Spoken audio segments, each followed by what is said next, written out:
we have to express 7200 in standard form. So 7200 can be written as 7.2 into 10 power 3.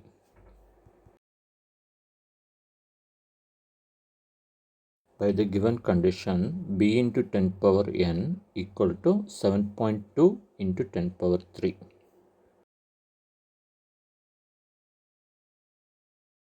Comparing, we get b equal to 7.2 and n equal to 3.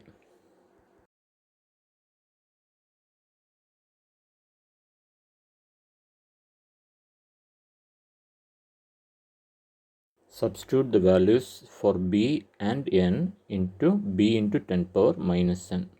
So we get 7.2 into 10 power minus 3.